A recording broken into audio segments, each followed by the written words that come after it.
Est-ce que tu peux dire quelques mots de ton parcours, de ton amour pour la peinture et quelques mots clés, d'événements qui t'ont amené ici en face de nous? Oui, alors, oui, il y a eu forcément des moments charnières qui m'ont amené en fait à devenir peintre. Ça a commencé très tôt parce que je devais avoir 7 ans à peu près. Et c'est simplement une reproduction d'un tableau qui a été de Velázquez, qui est le marchand d'eau. Je ne sais pas si vous connaissez ce tableau avec une cruche, etc. Enfin, c'est un tableau de jeunesse de Velázquez. Et je tombe dessus très jeune, et je vois sur une cruche une goutte d'eau qui est peinte d'une manière absolument magnifique. Et je regarde ça de très près. Et en fait, c'est simplement un coup de pinceau qui donne cette illusion de goutte d'eau. Voilà. Il y a tout dedans, et c'est simplement un coup de pinceau.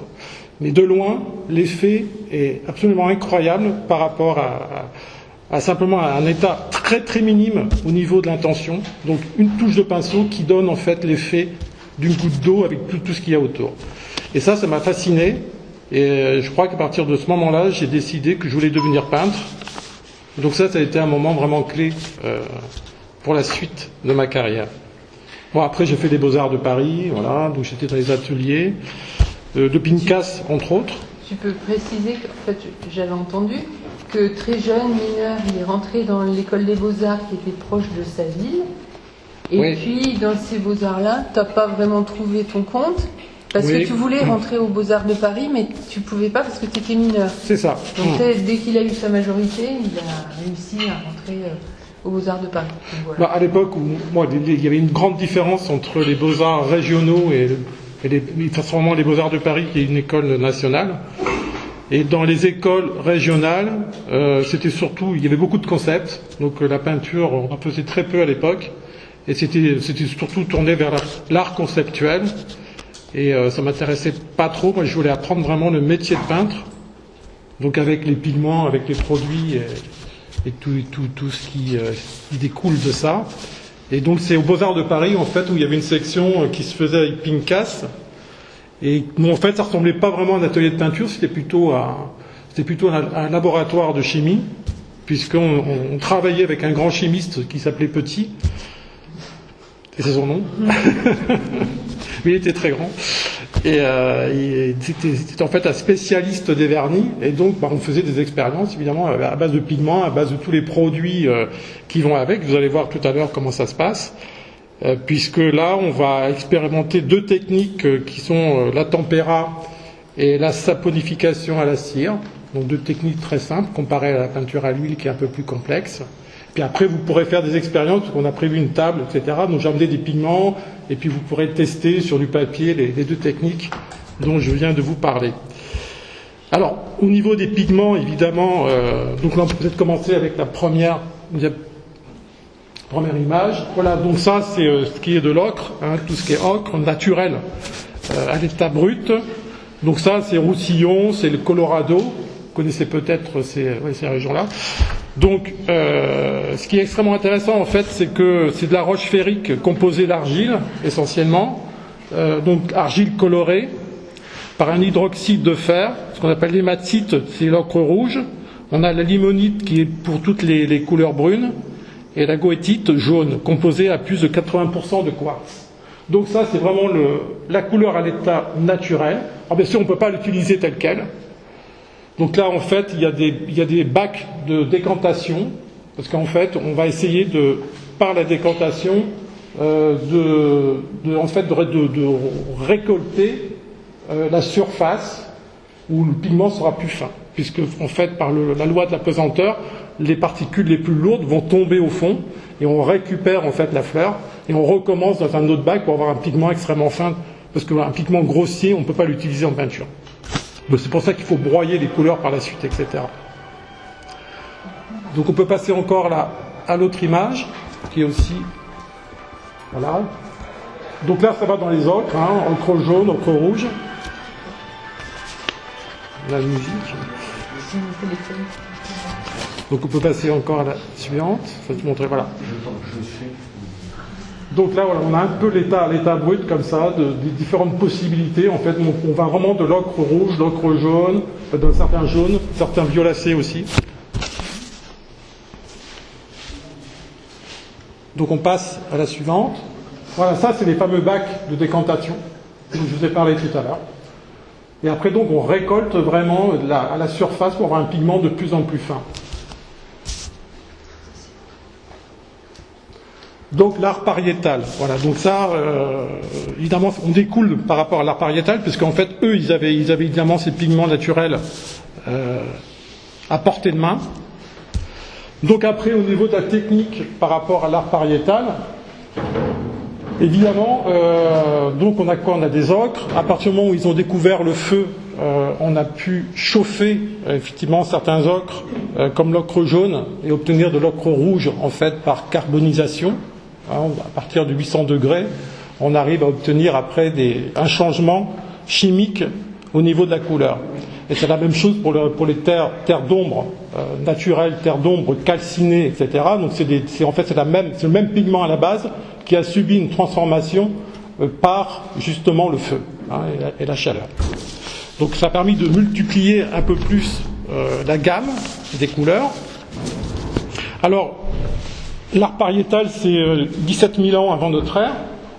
Donc les artistes qui ont travaillé sur les parois, donc ont utilisé différents moyens. Là on voit très bien donc, des empreintes de main, etc., que ce soit positives ou négatives. Après donc l'utilisation d'ocre, et après les liants, parce que l'ocre, si on utilise uniquement l'ocre sans liant, évidemment ça ne tient pas. C'est-à-dire qu'il faut quelque chose pour fixer la couleur.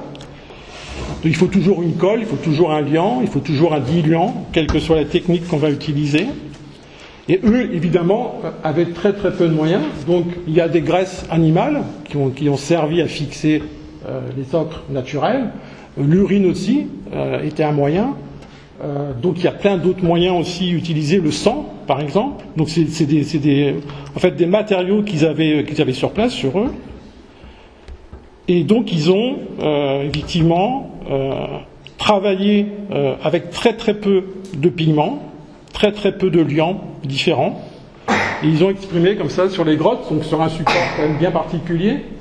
Et en fait, ce qui est assez extraordinaire par rapport à ces artistes, c'est qu'en fait, il y a eu plusieurs générations qui sont succédées sur un même support, et donc il y a eu toujours le respect en fait des œuvres qui étaient en dessous, puisqu'ils ont fait des superpositions, etc. Au fur et à mesure qu'on avançait dans les générations d'artistes, sans jamais camoufler complètement ce qu'il y avait en dessous. Donc ça, c'est un grand respect par rapport à l'œuvre des artistes plus anciens, et c'est pour ça qu'on a évidemment des témoignages extrêmement intéressants à l'heure actuelle, mais enfin très peu, parce qu'en fait, il y a beaucoup de choses qui ont été détruites, qui ont disparu naturellement. Les grottes de Lascaux font partie effectivement de ces sanctuaires absolument extraordinaires où on s'est rendu compte de la technique de ces artistes qui étaient quand même extrêmement fine, extrêmement précise, et avec une maîtrise technique malgré tout, malgré le peu de moyens, donc une grande technique avec les liants utilisés. Donc on peut passer à l'image suivante. Voilà, ça c'est un détail. On se rend compte déjà de la qualité du dessin. Alors tout ce qui est tracé en noir, en fait, c'est charbon de bois donc, qui a été brûlé, donc ce qui est en fait ce qu'on appelle le fusain. C'est la même technique. Et avec un travail après d'une finesse extraordinaire au niveau de l'utilisation des pigments, au niveau de l'utilisation des liants. Donc voilà, on a des procédés quand même extrêmement différents, donc avec des techniques différentes, hein, parce qu'il y a le sang, je disais, il y a l'urine tout à l'heure, mais aussi une excellente colle que les hommes ont naturellement, c'est le sperme, donc elle peut être aussi utilisée comme liant aussi par rapport aux pigments, donc des choses extrêmement naturelles et qui ont permis en fait de fixer les ocres sur les parois. En plus, ces parois ont été protégées parce que la plupart du temps, elles ont été enfouies, donc elles étaient à l'abri complètement de l'oxygène. Et d'ailleurs, quand ils ont découvert les grottes de Lascaux, il y a Malraux qui était ministre de la Culture à l'époque et qui est allé voir les grottes de Lascaux, évidemment, et qui a touché la paroi. Donc il s'est permis de toucher la paroi. Effectivement, il y avait un peu de couleur qui tenait, qui est venu sur ses doigts. Et il a dit, vous êtes sûr que ça a été peint il y a 17 000 ans? Ben oui, parce qu'en fait, ça a été simplement protégé. Et donc, évidemment, après, d'ailleurs, c'est pour ça que la grotte a été fermée, parce qu'après, avec le problème de la fréquentation humaine, ça s'est détérioré effectivement assez rapidement. Donc il y a aussi la condition dans laquelle ça a été conservé qui sont extrêmement importantes. On peut passer à la suivante, on va avoir un autre détail. Non, après donc là on est sur la technique à la cire. Donc ça c'est le matériel. Non, on va juste revenir en arrière. Donc ça c'est le matériel qui est nécessaire pour faire. Mais ça j'y reviendrai tout à l'heure parce que je vais vous expliquer ça en détail. Et c'est une des techniques que vous allez pouvoir utiliser tout à l'heure avec les pigments. Donc c'est de la cire d'abeille pure. Et après, il y a du carbonate d'ammonium, de la colle cellulosique, il y a de l'eau déminéralisée, et on fait chauffer tout ça, et on obtient une réaction chimique, et après, on va avoir la fameuse colle cellulosique. Donc on peut passer, voilà, ça c'est le Fayoum. Donc portrait du Fayoum, c'est l'Égypte romaine, 1er siècle. Ce sont des portraits funéraires qui sont absolument magnifiques. C'est sur bois et lin. Donc là, c'est ce qu'on appelle l'encaustique. Alors l'encaustique, c'est une technique de la cire, mais à chaud, donc qui a été utilisée aussi donc dans l'art égyptien, notamment dans les pyramides, dans la décoration intérieure. Donc ça se fait à chaud, c'est-à-dire qu'on utilise en fait du pigment, on va mélanger ça avec un vernis, une gomme d'amarre par exemple, et on obtient des espèces de boulettes en fait avec le pigment et le vernis, et après ça on fait chauffer, et après on va étaler cette couleur avec des spatules, et on va avoir donc ce qu'on appelle l'effet d'encaustique, qui est complètement différent de la saponification, qui elle n'est pas à chaud mais à froid. Ça se détériore moins facilement que ce qui est dans les grottes. Absolument, il y a une maîtrise déjà un peu plus importante, parce qu'effectivement là le liant est déterminant par rapport au pigment, alors qu'on est plus dans un état expérimental dans les grottes, puisque bon, les artistes de l'époque ont essayé des moyens différents, et au fur et à mesure des générations, ils ont bien sûr ils ont amélioré leur technique, puisque ça durait comme plusieurs milliers d'années pour arriver à après avoir une technique de plus en plus précise. Donc on peut passer à la suivante, c'est un autre, voilà, autre portrait.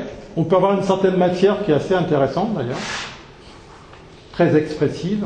Donc la technique à la cire, elle a une accroche très particulière au niveau de la lumière. Et ça, vous pourrez vous en apercevoir tout à l'heure. Tu peins au couteau? Ça, c'est au couteau. Quand c'est l'encaustique, l'encaustique, c'est au couteau. On ne peut pas travailler avec un pinceau, puisque en fait, à chaque fois que vous allez passer une couche, il faut que la température soit inférieure à celle qui vient d'être passée pour pas arracher, bien sûr, la couche qui est en dessous. C'est sur bois également? Sur bois, essentiellement. Et aussi de la toile de lin qui est en fait travaillée, après qui est collée sur du bois pour avoir un effet de texture. Et les couteaux, ils étaient en quoi? En métal, alors, en os, oui, en bois, en bronze. En bronze? Et beaucoup, enfin, au niveau des pyramides, c'était en bronze. On a retrouvé d'ailleurs dans les fouilles des petits godets en bronze avec des petites spatules en bronze. Et donc c'était chauffé comme ça. Alors évidemment, chaque pigment fond à une température différente. Donc c'est assez complexe à maîtriser. Alors on peut passer à l'image suivante. Voilà, donc ça vous montre un peu différents pigments et les possibilités qu'on peut avoir par rapport à ça. Donc ça c'est dans mon atelier. Et justement, peut-être tu veux peut-être en parler là, des différences de pigments entre les pigments naturels du ciel. Voilà, donc après bien sûr vous avez des pigments organiques, inorganiques. Après ça c'est pas très important parce que bon en fait que ce soit des pigments qui sont à base de végétaux, que ce soit ou alors animaux, ça peut être aussi il y a aussi les minéraux, etc. Chacun de ces pigments ont effectivement leur qualité propre et leurs défauts. Donc c'est pas de se dire on va utiliser que les pigments minéraux pour X raisons. Je crois que c'est très important d'utiliser l'ensemble et d'utiliser les pigments qui sont les plus adaptés en fait à ce qu'on veut faire, à la technique qu'on veut faire, puisqu'il y a des pigments qui sont spécifiques à l'huile, d'autres qui seront spécifiques à la fresque par exemple, et d'autres qui seront spécifiques à d'autres techniques comme la tempéra, des techniques à l'eau, etc. Donc on peut passer à la suivante. Voilà, c'est encore ça avec les bleus, etc. Les bleus violets, au moment où vous avez tous les cadmiums. Ça, j'y reviendrai tout à l'heure sur la fabrication du cadmium. Donc ça, il y a des pigments bien sûr qui sont toxiques, hein, le cadmium en fait partie. Ça a été par rapport à la révolution industrielle. Par contre, c'est des pigments qui sont qui sont de très très bonne qualité au niveau qualité de la lumière, de résistance à la lumière, etc. Ou le pouvoir couvrant aussi qui est extrêmement important. Donc c'est des pigments très très stables. Il n'y a pas encore de pigments à base de plantes. Comment ? À base de plantes, il y a déjà des... Oui, il y a déjà des pigments à base de plantes. Hein. On a des pigments... C'est curieux de l'air. Oui, tout à fait. Ouais. Tout à fait. Oui, les plantes. Après, il y a des pigments aussi à base d'animaux, enfin comme le rouge de cochenille, par exemple, ou le rouge de cochenille. Ce sont des cochenilles qu'on a ébouillantées. Et après, donc, on écrase. Et après, on a ce fameux rouge. C'est une laque, en fait, hein, qui sert beaucoup pour les glacis. On peut passer à l'image suivante. Voilà, ça, voilà, les différentes tonalités qu'on peut avoir. Donc, image suivante. Voilà. Alors ça, je vous ai choisi cette image-là parce que ça, c'est ce qu'on appelle le jaune indien. Alors, le jaune indien, à l'origine, bon, maintenant, c'est traité chimiquement, mais à l'origine, c'était, ça venait d'Inde et c'était de l'urine de vache. Donc, pas n'importe quelle urine, puisque les vaches ne devaient manger que des feuilles de manguier, et ensuite elles urinaient sur des toiles de jute, et ensuite ces toiles de jute, on les faisait sécher au soleil, et on raclait, on obtenait en fait ce jaune indien, et qui permettait en fait au XVe siècle, on l'utilisait beaucoup en fait pour faire tout ce qui était dorure. Que ce soit dans les bijoux, la représentation des bijoux, etc. En glacis, ça donne un jaune extrêmement précieux, très très beau. Après, ça a été arrêté parce qu'effectivement, les pauvres vaches, évidemment, elles avaient quand même des problèmes. Elles ne vivaient pas très longtemps parce qu'au niveau alimentaire, elles ne mangeaient que des feuilles de manguier, donc c'était un peu compliqué. Et donc après, ça a été complètement arrêté. Et maintenant, on a trouvé la formule chimique pour restituer ce pigment. Donc on peut passer à la suivante. Voilà. Donc ça aussi c'est dans mon atelier, ça fait un peu les différents mortiers, etc. pour broyer la couleur. Alors, on passe à la suivante, voilà. Alors les mortiers en fait, donc ça peut être en verre, ça peut être dans différents matériaux. Il faut qu'il y ait quand même une certaine rugosité pour écraser en fait le pigment. Toujours pareil, hein. Donc c'est un verre dépoli avec un pilon qui est aussi dépoli et qui permet en fait d'écraser le pigment avec le liant qu'on désire. Donc suivante. Voilà. Ça c'est une autre technique qui est la molette. Alors la molette c'est en verre et la surface qui est en fait, si on peut voir la suivante, on va voir la surface. Voilà. Ça aussi c'est un verre dépoli et qui permet en fait de broyer la couleur avec les liants qu'on désire. Voilà, c'est ce qu'on voit ici. Donc c'est le pigment plus le liant qu'on va utiliser. Alors quand on fait un broyage extrêmement fin, comme c'est le cas ici, soit on travaille donc avec la peinture à l'huile, donc on va fabriquer donc ce qu'on appelle la couleur à l'huile, qui demande, parce que la couleur à l'huile en fait on va travailler avec des transparences qu'on appelle les glacis, donc il faut que la peinture soit broyée très finement. Et c'est la même chose avec l'aquarelle.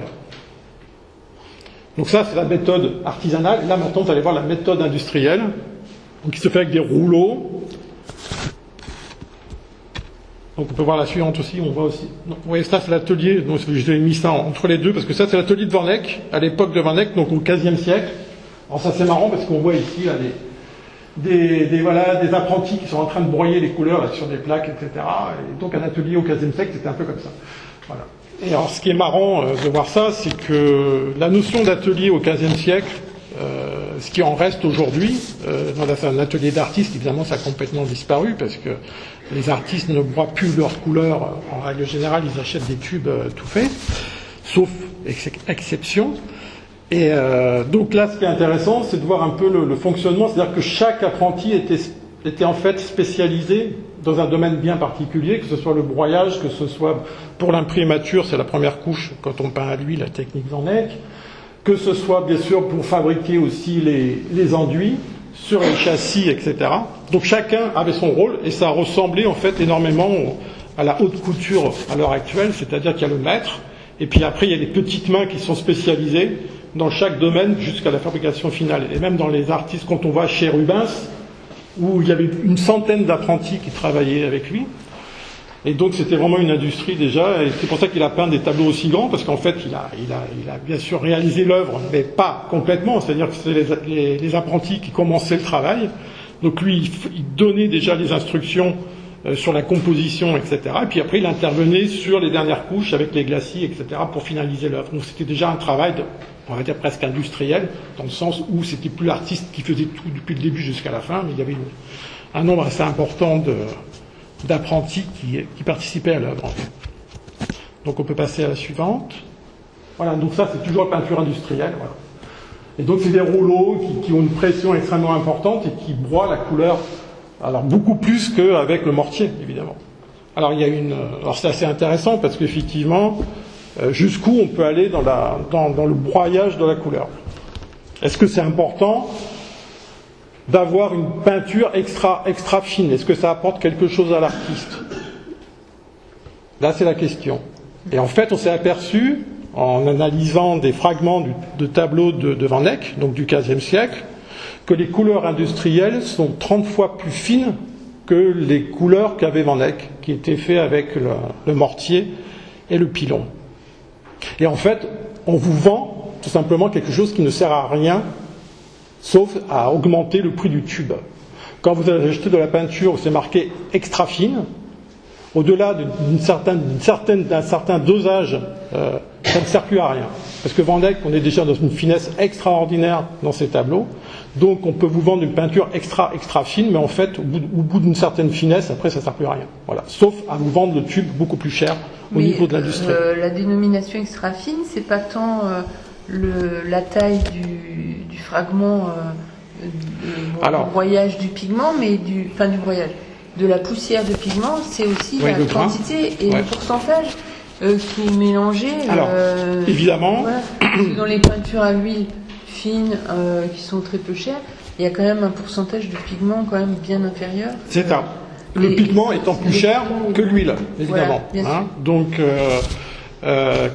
en fait, quand vous broyez d'une manière artisanale, le principe de base, c'est mettre le maximum de pigment dans le minimum d'huile.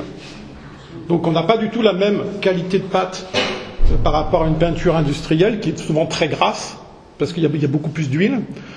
La peinture faite d'une manière artisanale, elle est plus cassante, parce qu'elle se conserve beaucoup moins bien, évidemment, que la peinture industrielle. C'est pour ça qu'il faut broyer les quantités par rapport à son usage propre. Mais en fait, donc c'est de charger au maximum la quantité de couleur, pour avoir après une qualité évidemment lumineuse qui va être complètement différente et beaucoup moins d'huile, parce que l'huile en fait c'est nocif dans le tableau, s'il y a trop d'huile.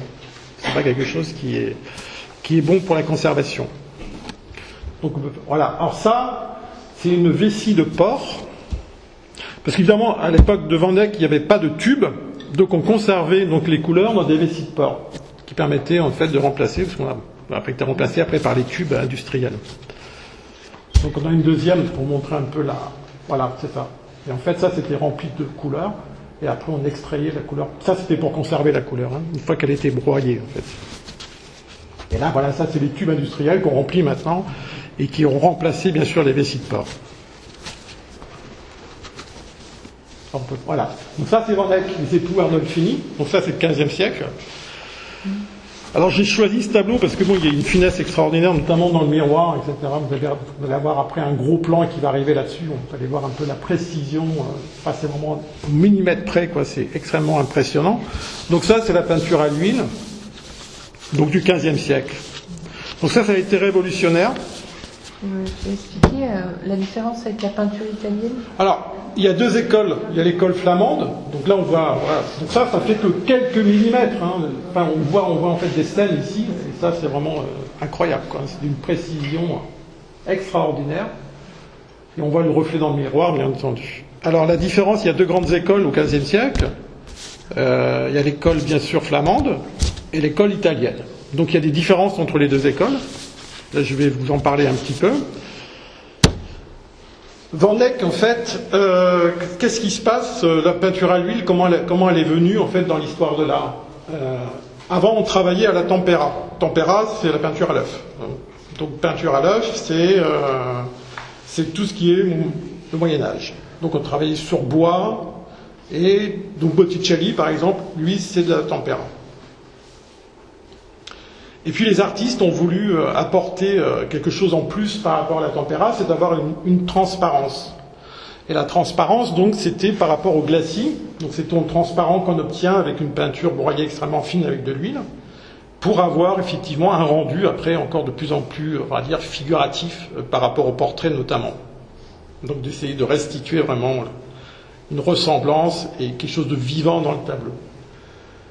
Et Van Eyck, par rapport à l'école italienne, en fait, c'est on continue avec la tempéra, et sur la tempéra, on va rajouter une peinture à l'huile pour avoir de la transparence. Lui, Van Eyck, pense le problème d'une tout à fait autre manière. Il se dit, on laisse tomber la tempéra, et on commence directement à l'huile. Alors, comment il procède ? Chimiquement, c'est un génie aussi, c'est pas seulement d'un point de vue artistique. On est au XVe siècle, et donc il va utiliser ce qu'on appelle les vernis. Le vernis, en fait, c'est ce qui va coller le pigment à la surface du tableau. Le liant, évidemment, c'est l'huile de lin, et le diluant, c'est l'essence térébenthine.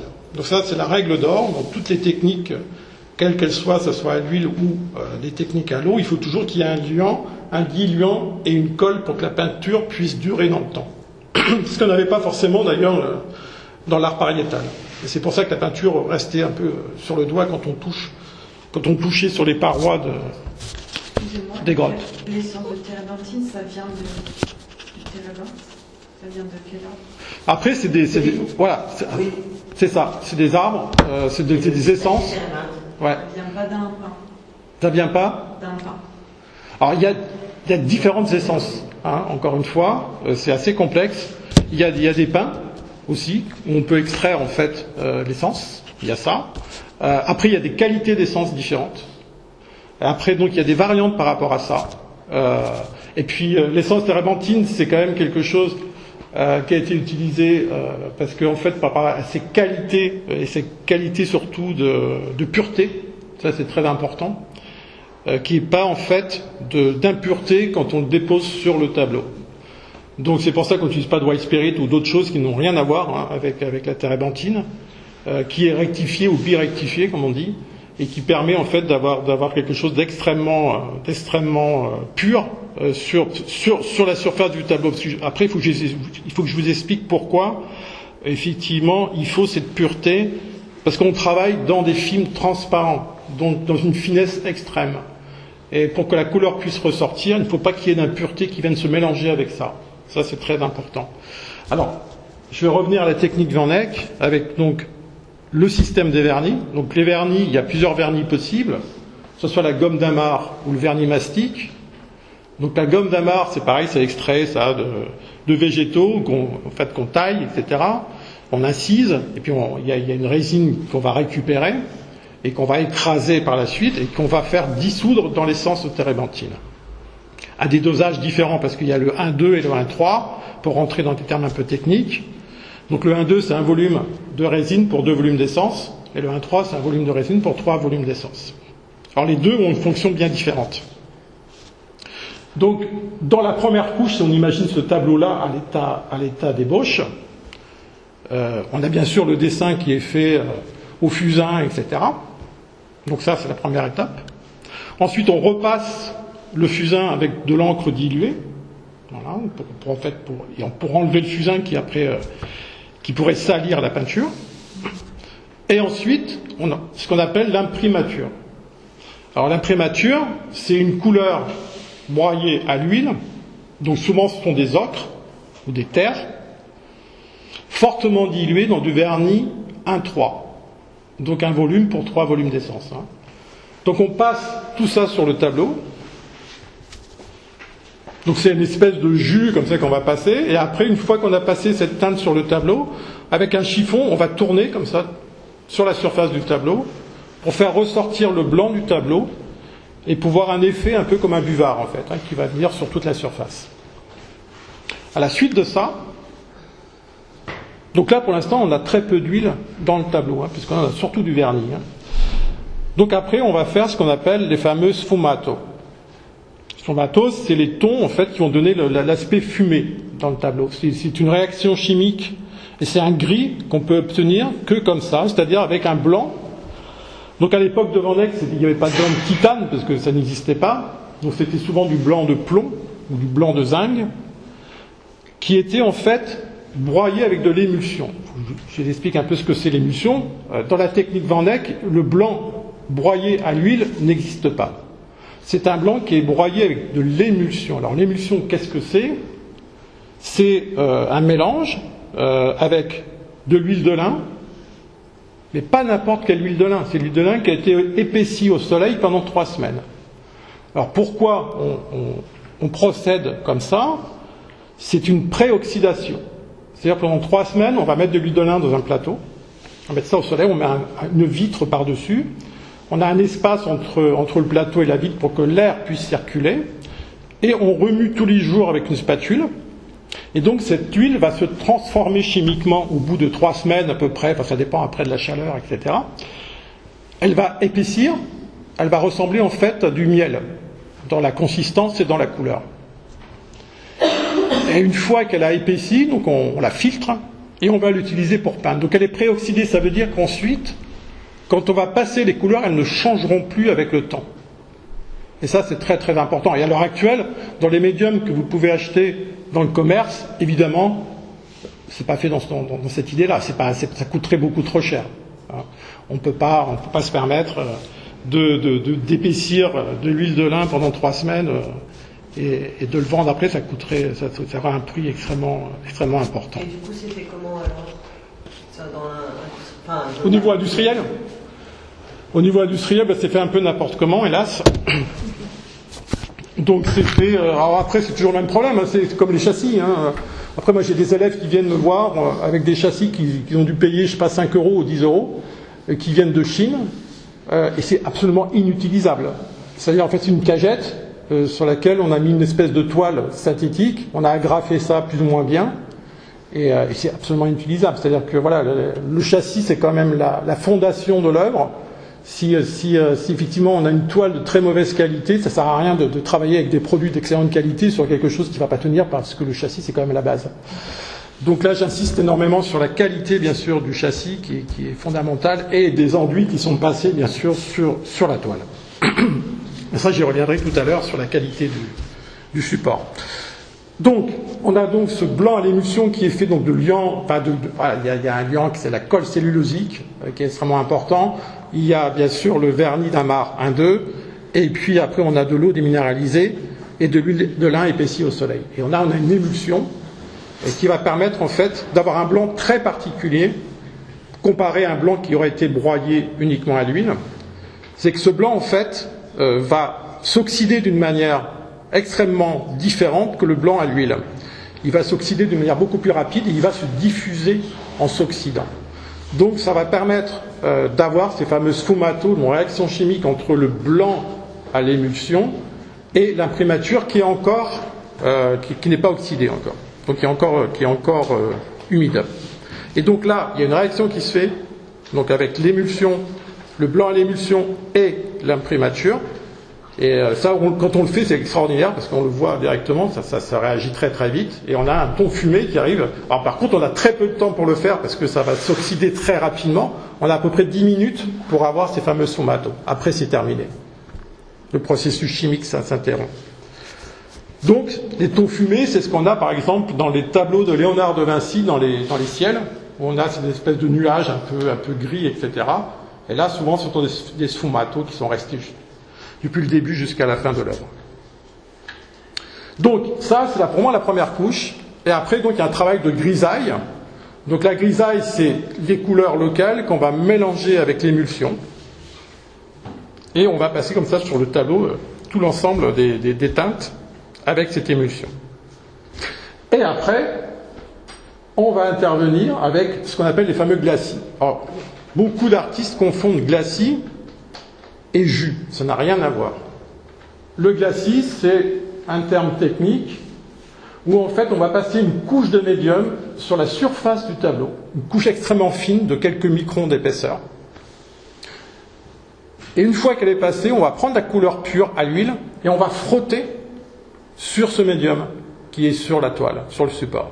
Et là, on va avoir un ton transparent qui va arriver, c'est ce qu'on appelle un glacis. Et c'est pas un jus, c'est pas une couleur qu'on va diluer avec le médium dans l'assiette et qu'après on va passer sur le tableau. Ça, c'est un jus. Le glacis est complètement différent. Et donc, c'est comme un film en fait transparent qu'on va poser et qui va teinter donc la grisaille qui est en dessous, et on va continuer le processus comme ça. Donc là, c'est ce qu'il a fait Van Eyck. Donc on va positionner donc, tous ces glacis-là. Une fois que les glacis sont positionnés, on va revenir au ton couvrant à l'émulsion. Après, on laisse sécher 24 heures.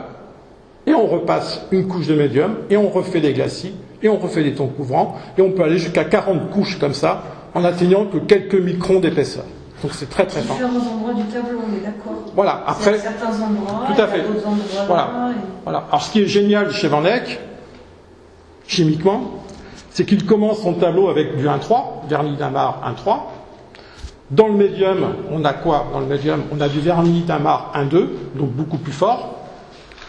On a de l'essence térébenthine et de l'huile de lin épaissie au soleil. Et dans l'émulsion, c'est la même chose, hein, c'est du 1,2, etc. Donc toutes les couches qui vont venir entre la première qui est du 1,3 et toutes les couches intermédiaires qui vont arriver, et on peut aller comme ça sur, je vous dis, une quarantaine, une cinquantaine de couches, ça dépend la précision qu'on veut avoir. Et à la fin, il y a le vernis final, qui, lui, est réalisé avec du vernis 1,3. Donc vous avez le 1,3 en première couche et en dernière couche, et ça fait un sandwich entre les différentes couches qui ont été réalisées avec le 1,2. Et ces deux couches-là, ça fait exactement comme les joints de dilatation sur les ponts. Elles sont beaucoup plus souples, et donc toutes les tensions internes vont jouer entre ces deux couches plus souples.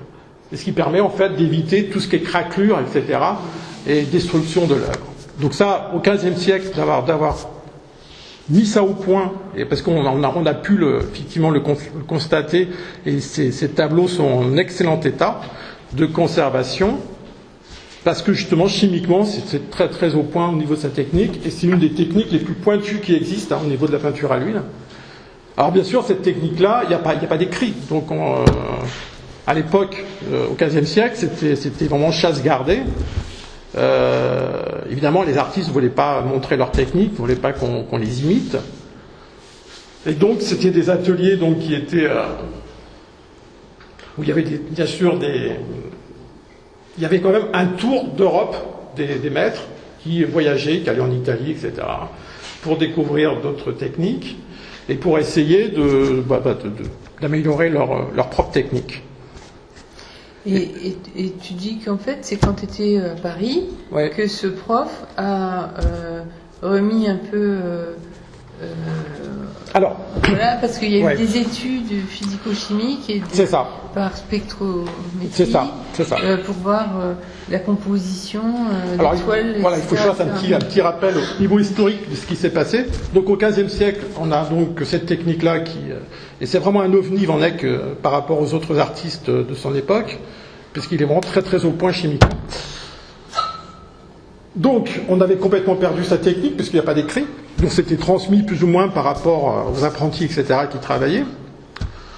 Et donc, la différence fondamentale entre la peinture de Van Eyck et la peinture de Léonard de Vinci, par exemple, entre l'école italienne et l'école flamande, c'est que l'école italienne, en fait, utilisait beaucoup la tempéra et par-dessus intervenait avec des glacis.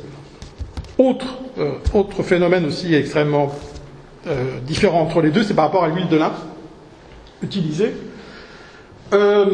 L'école italienne, en fait, faisait cuire l'huile de lin pour la transformer chimiquement, mais en le faisant cuire, ce qu'on appelle l'huile noire. Je ne sais pas si j'ai entendu parler de ça. L'huile noire que vous pouvez trouver dans le commerce, mais je vous déconseille fortement de l'acheter. Ça coûte très cher, mais ça ne sert pas à grand-chose, parce qu'elle est dénaturée chimiquement, parce qu'elle a été cuite. Et donc, c'est pas la bonne solution pour la conservation. Il faut mieux la faire épaissir au soleil. Alors, c'est beaucoup plus long, évidemment, mais c'est beaucoup plus stable chimiquement. Donc ça, c'est une aussi des différences avec l'école italienne. Donc, les artistes, il n'y a pas d'écrit, et puis avec les différentes époques qui vont suivre, les artistes vont s'intéresser beaucoup moins à la ressemblance, vont aller beaucoup plus dans la matière, etc. Ça va transformer, et puis on arrive à la révolution industrielle, au XVIIIe siècle,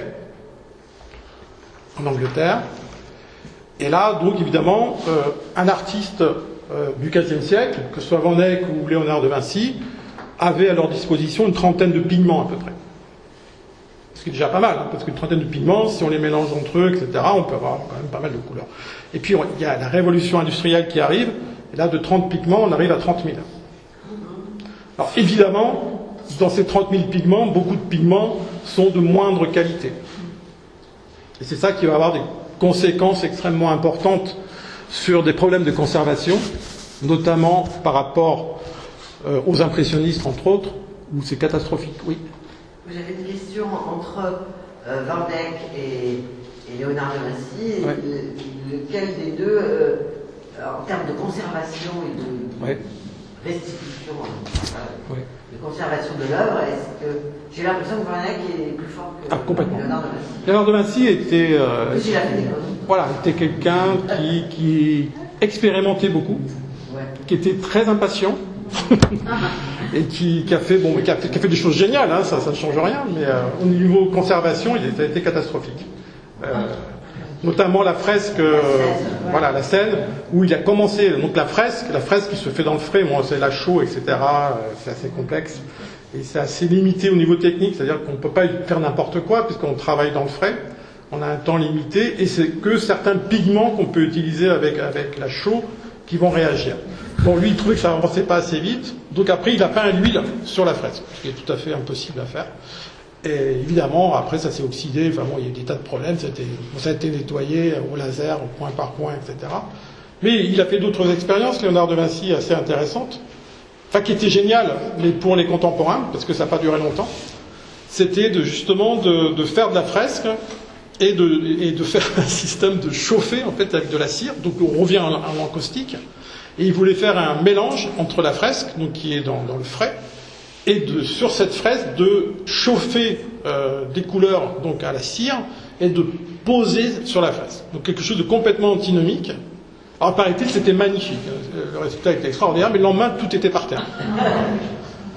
Donc voilà, ça c'est Léonard, grand expérimentateur. Au niveau technique, mais voilà, Van Eyck, par contre, lui est absolument stable dans tout ce qu'il a fait. C'était un chimiste hors pair, Van Eyck, comparé à Léonard. Voilà. Pardon, à propos du verre, c'est quelques siècles plus tard où il y avait un problème avec le verre. Tout le monde voulait du verre, et en fait, ça induisait une maladie. Oui, alors ça, il y a le plomb aussi qui intervient dans. Déjà à l'époque de Van Eyck. Oui, parce que à l'époque de Van Eyck, on utilisait souvent le blanc à base de plomb, hein, qui n'est pas très stable.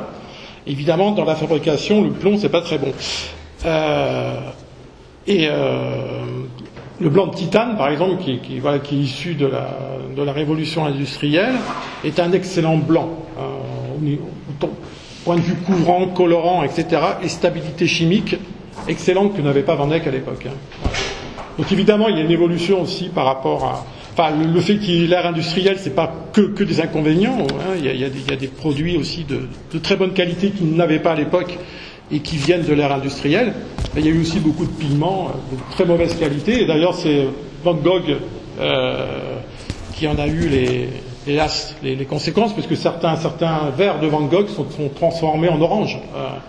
Et donc c'est quand même dramatique pour un artiste, avec quelques années seulement de se rendre compte qu'en fait il y a des changements chimiques extrêmement. Et ça parce que la qualité du pigment était épouvantable. Donc pas cher évidemment, industriel, mais une très mauvaise qualité, quoi. Donc évidemment il y a des conséquences par la suite. Et on a la chance encore aujourd'hui de pouvoir voir les tableaux impressionnistes, pas dire tels qu'ils ont été peints, parce qu'ils sont déjà très abîmés, mais les générations qui vont suivre n'auront pas cette chance. Hein. Et parce qu'on ne peut rien faire, hein, au niveau restauration. Il y a des choses qui sont impardonnables et on n'a pas du tout à l'heure actuelle les moyens de les restaurer. Alors je vous donne un exemple très simple d'une erreur minime qui a des conséquences énormes. Vous connaissez tous le radeau de la Méduse de Géricault. Bon. Donc à l'époque, c'était à la mode d'utiliser du bitume. Le bitume, c'est pas un pigment, hein, c'est le pétrole qui revient à la surface, qu'on prend, etc. Alors c'est une couleur assez sympathique parce que ça fait un ton ocre assez chaud et qui a été beaucoup utilisé effectivement au 19e et même avant le 18e, parce que on a aussi Rembrandt qui l'utilisait, mais lui en glacis. En glacis, c'est des tons transparents. Il est relativement stable en glacis, mais absolument instable en ton couvrant. Et l'erreur qu'a fait Géricault, c'est de l'utiliser en ton couvrant. Et donc ça a eu pour conséquence, son tableau s'est complètement obscurci, et les parties qu'il a travaillées avec le bitume en ton couvrant ont grignoté les autres couleurs. Et on ne peut strictement rien faire, parce que si on enlève le vernis, on enlève le tableau. Et ça grignote comme un cancer, qui va grignoter petit à petit. Et donc moi j'ai vu des reproductions début 20e, fin 19e, où on voyait plus le tableau maintenant que l'original quand on va le voir. Donc à quel point ça s'est perdu, ça a grignoté. Il y a des corps qu'on ne voit plus maintenant, et qu'on voyait, qu'on peut voir encore sur des photos début du XXe siècle, et qu'on ne voit plus maintenant. Donc ça va quand même assez vite. Et ça grignote et on ne peut rien faire. Et je ne sais pas si vous avez vu le radeau de la Méduse récemment, mais si vous avez l'occasion, allez le voir. Vous allez voir qu'il y a des parties, ça fait comme des croûtes noires, opaques, et qui grignotent, et ça va continuer. Le processus ne va pas s'arrêter. Ça fait une espèce de peau d'orange qui va grignoter petit à petit l'ensemble du tableau, et l'ensemble du tableau va disparaître, évidemment, un jour ou l'autre. Alors, autre élément aussi extrêmement intéressant par rapport à la conservation, là je reviens sur les supports. En fait, utiliser la toile de lin, la fibre de la toile de lin est extrêmement important, parce que c'est une toile, par rapport au coton, elle est beaucoup moins sensible à l'humidité, donc elle se déforme beaucoup moins, donc elle joue beaucoup moins sur les tensions. Mais la fibre de lin et l'huile de lin s'autodétruisent. Donc c'est pour ça qu'on est obligé de passer des enduits entre la fibre et l'huile, pour éviter justement qu'elle se détruise. Donc, par exemple, Gauguin a travaillé directement sur la toile de lin brute, sans passer d'enduit. Et donc son tableau va s'autodétruire, puisque en fait l'huile va grignoter la fibre, et ça va tomber en poussière. Et là, on ne peut rien faire non plus, parce que là, on ne peut pas restaurer ce genre d'erreur technique. D'où l'importance de la qualité de la toile, la qualité des enduits qu'on va passer dessus, pour isoler justement l'huile de lin par rapport à la fibre.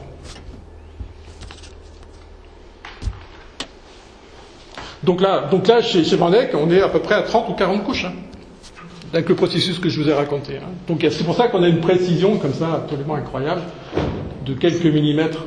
Voilà, ouais. Des petites choses là, qu'on voyait le chemin de croix là, qui est autour du câble.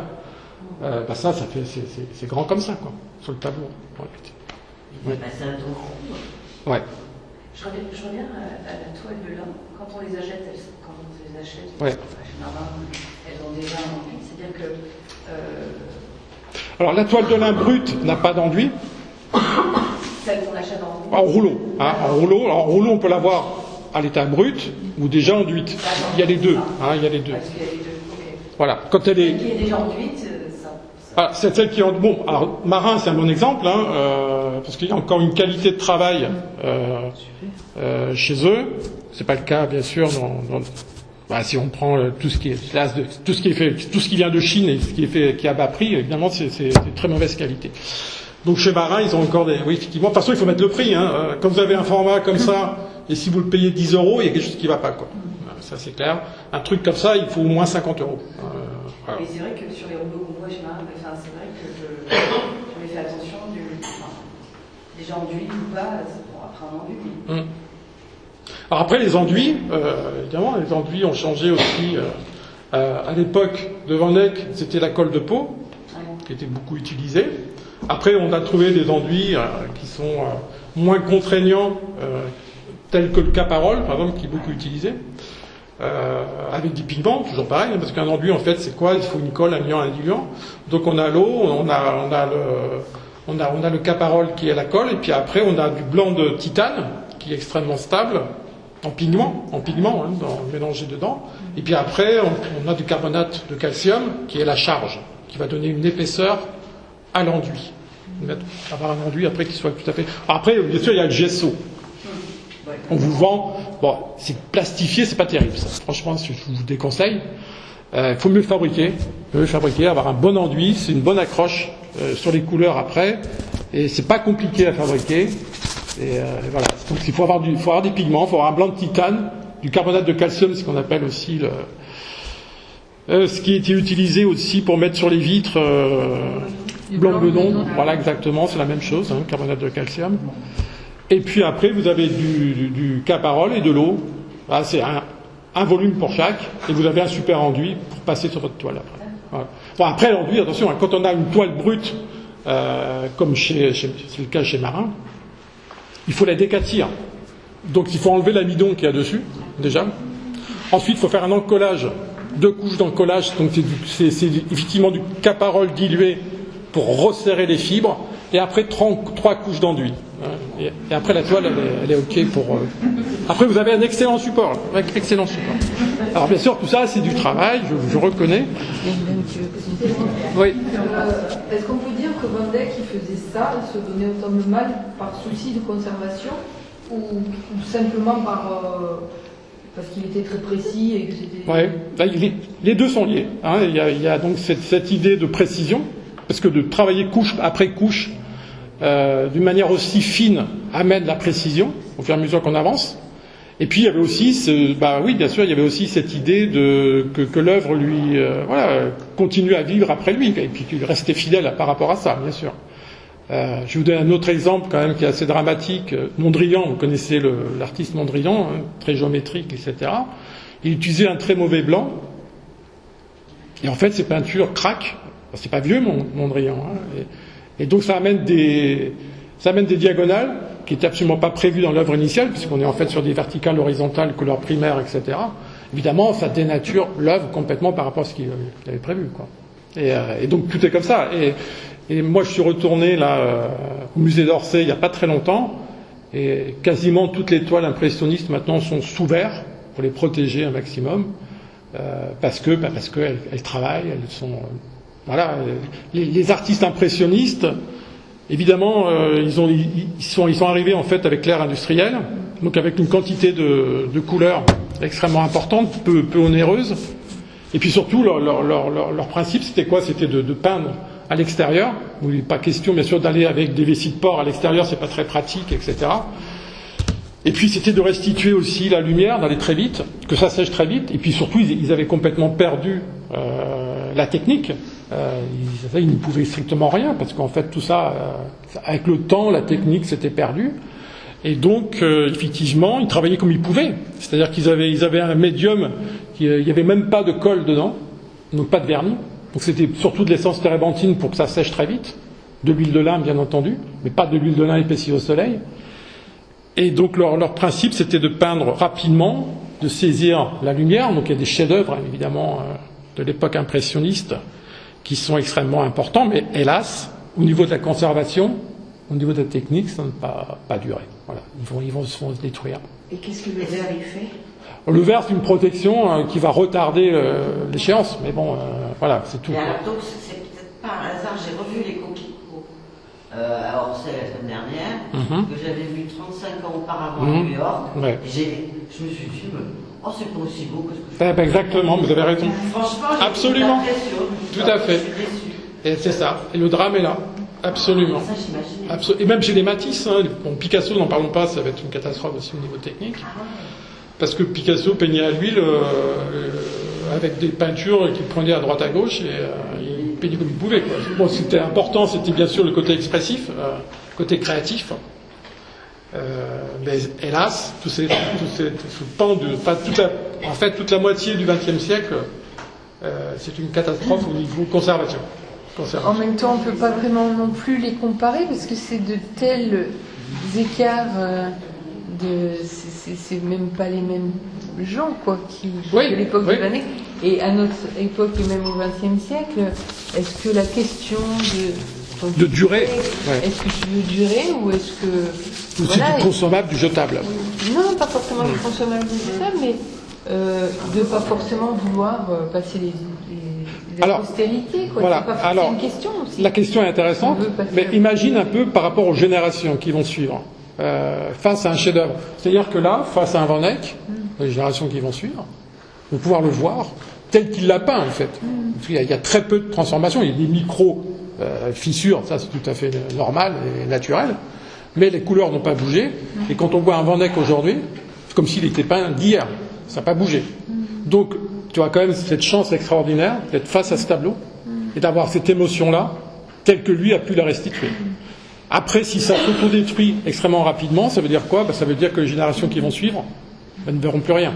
Il y aura des copies, ou je sais pas quoi, ou tout ce qu'on veut, mais ça sera plus l'œuvre telle qu'elle a été réalisée.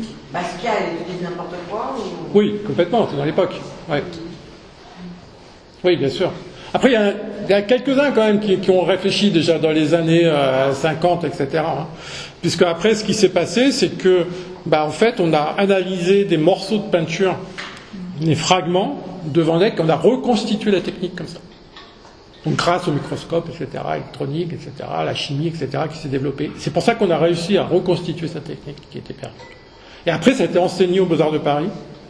Donc, ça a été enseigné par Nicolas Vacher dans les années 50.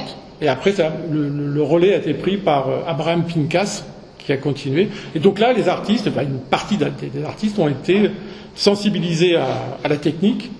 Et donc après, dans leurs œuvres, ils ont inclus, bien sûr, cette technique. J'imagine qu'on a trouvé maintenant des techniques modernes, quand même plus simples que ce que fait Non, alors, pas plus simple. En fait, ça évolue. C'est ça qui est extrêmement intéressant. Bon, technique Van Eyck au XVe siècle, ok, on a des pigments. Il y a beaucoup d'artistes ici qui doivent avoir 30 assistants. Non, on peut le faire tout seul. On peut le faire tout seul. Moi, je le fais tout seul. Hein. J'ai pas de petites mains qui sont là pour broyer mes couleurs. Je le fais tout seul. Après, il faut tenir compte du temps que ça prend. Alors, on produit peut-être moins parce qu'il y a tout ce travail effectivement qui fait que artisanal entre guillemets, qui permet d'avoir des choses de qualité. Mais alors, ça évolue. C'est-à-dire que la technique du XVe siècle de Van Eyck, moi, ça fait quand même plus de 30 ans que je travaille avec ça. Et j'ai apporté aussi mon savoir-faire. C'est-à-dire qu'elle évolue, c'est comme une langue en fait, qui est parlée, avec des différences entre une langue parlée et une langue morte. C'est que cette langue parlée, elle va évoluer parce que justement il y a des artistes qui l'utilisent et qui vont ajouter des choses à cette technique-là, la faire évoluer déjà au niveau des produits, parce que il y a des produits contemporains qui sont d'excellente qualité et qu'on utilise dans la technique Van Eyck que lui n'utilisait pas parce qu'il ne les avait pas. Par exemple, je parlais du blanc de plomb qu'on n'utilise plus, on l'a remplacé par le blanc de titane, mais après même dans la technique même, on peut aller très très loin et on peut, par cette connaissance qu'on a de la chimie, la faire évoluer. Et moi je la fais évoluer grâce au Caparol, entre autres, qui est un excellent produit, où je stabilise les couches et je peux retravailler après avec d'autres techniques dessus, sur la peinture à l'huile, je peux retravailler à l'œil, je peux retravailler à plein de choses, et retravailler à l'huile par-dessus, etc. Alors que ça, jusqu'à présent, on se disait, on peut travailler sur la tempéra, et après, une fois qu'on a travaillé à l'huile, on peut travailler qu'à l'huile, on ne peut pas revenir avec des techniques à l'eau. Et grâce au Caparol, on peut revenir des techniques à l'eau sur la peinture à l'huile. Donc ça, c'est quand même quelque chose de... C'est-à-dire que le Caparol, vous passez... par-dessus. C'est ça, c'est un film qui va en fait stabiliser complètement la couche qui est en dessous. D'accord. Et qui permet après de retravailler comme si on n'avait pas de peinture à l'huile dessous. Donc on peut retravailler avec de l'encre, avec de la tempéra. Donc on peut la passer sur la peinture à l'huile. Exactement. Une fois qu'elle est sèche. C'est ça, exactement. Ouais. Et c'est fait avec quoi le Caparol? Alors le Caparol, c'est une argile blanche qui se trouve en Chine. D'accord. Et à la base c'est ça. Et c'est un liant vinylique avec cette argile blanche. Donc c'est quand même chimique, je veux dire. Ah oui, c'est complètement, oui, tout à fait, tout à fait. C'est pas naturel. Voilà. Je vais donner une précision, j'ai quand même quelques bases de chimie. C'est un produit de synthèse. C'est pas quelque chose qu'on va prendre dans la sève d'un arbre, etc. Il a été synthétisé, mais c'est pas parce qu'un produit est synthétisé qu'il est forcément mauvais et nocif. Voilà. Il y a dans la chimie. Il y a des produits naturels qui sont nocifs aussi. Bien sûr. Comme par exemple dans les végétaux, il y a des poisons, il y a des produits naturels. Donc il faut quand même faire un peu de distinction, il me semble, moi, entre ce côté de dire chimie tout égale mauvais. Voilà. C'est pas parce que quelque chose est synthétisé qu'il est forcément nocif et mauvais. Et puis ça dépend de la façon dont c'est synthétisé. Absolument. Ça peut être synthétisé d'une façon plus ou moins artisanale avec et pas du tout, quoi. Voilà. On est dans le contact d'Oriane, nous parlons de la chimie de la planche d'os. Bien sûr, On bien n'est sûr. pas sûr de la longévité du produit. Enfin, je veux dire, on n'a pas de recul, on a un recul que sur une période industrielle. Donc, C'est ça, absolument. 4 siècles, Voilà, tout à fait. Parole, il aura peut-être fait rien. En fait. Ouais, tout à fait. Il vaut mieux peut-être utiliser Van Beek pour garder son tableau. Là, on est quand même sur quelque chose de stable. Voilà, là, quand même, c'est garanti 500 ans minimum, quoi. Voilà. Alors, moi, je vais faire une petite remarque que je t'adresse parce que j'ai expérimenté ta méthode, etc. Là, on est dans le cadre d'une création où on a un dessin, ou en tout cas, il n'y a pas quelque chose de spontané. Et en fait, il y a quand même beaucoup dans la création contemporaine depuis un certain temps, parfois une action spontanée, sans dessin préalable, sans construction préalable, etc. Et donc là, c'est quand même plus difficile d'adapter toutes ces techniques qui sont par couches, comme ça, etc. Non, sauf que maintenant, grâce au cas parole, on peut aller dans des choses complètement spontanées, puisqu'on stabilise à chaque fois là. Donc on peut repartir, on peut rebondir d'une manière complètement spontanée avec une autre technique. On peut travailler à l'encre, on peut travailler à plein de choses. Non, alors là c'est dilué. Alors, le Caparol est une colle assez extraordinaire parce qu'on peut la diluer jusqu'à 8 fois son volume. Voilà. Donc c'est une colle exceptionnelle. Et donc après c'est pulvérisé sur le tableau avec une soufflette. On pulvérise. Et puis après, donc une fois qu'on a un film qui est posé dessus, après on peut réagir tout de suite avec une autre technique. Ouais. Ça c'est de mon invention. Je dis ça maintenant. Voilà, c'est. Ça, vous n'avez jamais entendu parler de ça parce que. Voilà. Et ça fonctionne. Moi, je l'expérimente tous les jours et ça fonctionne très bien. Merci de nous partager. Oui. Mais instantanément, donc du coup, parce que c'est hyper intéressant quand on a des multitechniques. Donc, du coup, derrière, vous pouvez rajouter une technique qui ne va pas se. Absolument, absolument. Et c'est hyper intéressant ce qui se passe entre les glacis, par exemple, peinture à l'huile, et puis par exemple une technique qui peut être une détrempe, ou ça peut être de la tempéra, ou ça peut être n'importe quoi, ça peut être de l'aquarelle aussi, on peut très bien rebondir avec la voile. Voilà. Et ça ouvre un champ extraordinaire. Ah oui. Extraordinaire. Donc on va passer à la suivante. Excusez-moi. Donc ça c'est du cadmium. Attends, il y a une question. Ouais. Est-ce que les contemporains de la NEC, italiens, ont connu cette façon de peindre et ont essayé aussi? Alors, c'était top secret, ça, évidemment, parce que bon, c'était l'orgagne peint. Donc là, pour faire des portraits, etc., cette technique-là, elle est géniale, parce qu'effectivement, on a l'impression d'avoir le sang qui circule dans la chair, etc., parce qu'avec cette finesse-là, on peut avoir ce genre de procédé. Donc il y avait un échange quand même, parce que en fait les maîtres d'atelier faisaient le tour d'Europe pour échanger justement certaines échanger après jusqu'à un certain point, évidemment. Et c'était quand même gardé très très secret quand même tout ça. Et après la différence avec l'école italienne, oui, il y a l'école italienne qui est un peu moins stricte au niveau exigence chimique quoi, que l'école flamande, qui est plus carré quoi, par rapport à ça.